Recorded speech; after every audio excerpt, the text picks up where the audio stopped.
In this example, we're going to learn how to use a for loop within a workflow process. Let's go and create a workflow definition. And we're going to call this for loop example. And click the create. Once the workflow definition is created, we are going to define a variable, a couple of variables. We're going to define a variable called loop var to hold the loop, and we're going to make that a number, and we're going to put some kind of like a variable that's a counter.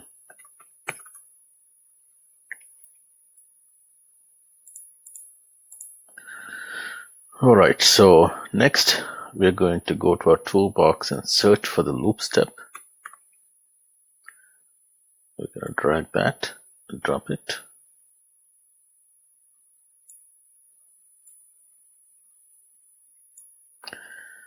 And on the loop, we're going to configure the number of times still the loop to execute. So in this case, we can provide a variable, or you can just provide the number. So we're going to say 5. Name of the variable or the global to hold the loop. We're going to do variable dot loop var is the variable that will hold the loop. We're going to go ahead and save that. Let's use our 1 equals to 1 step. So which is our decision. We're going to copy 2 of them.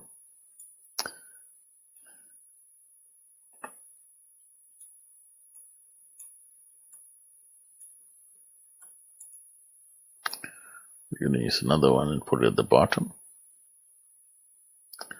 or down here.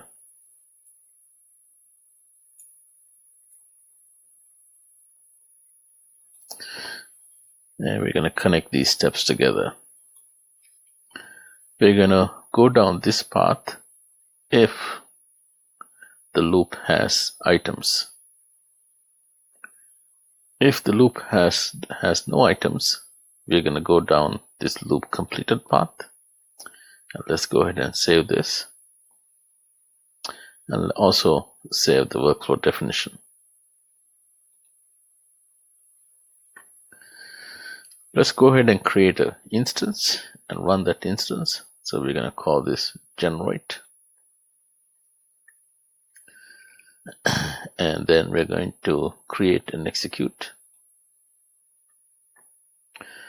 Now that we have created an instance, let's leave the workflow designer.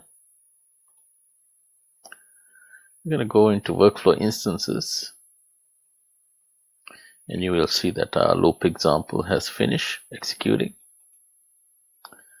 As you can see, everything worked. There were no errors. Does the status of finish. This view is great because this is how you design the workflow. But this view also has a problem where you can't really tell what happened within a loop or a circular workflow. So if you go into view, you can say execution view. This will show you based on order of execution. So it started on the start step, the loop executed, and you can see there's an iteration number next to the step. So this is iteration 1. Then it executed this step right here on the loop. Then it executed the loop again, the decision, the loop 5 times. At the end,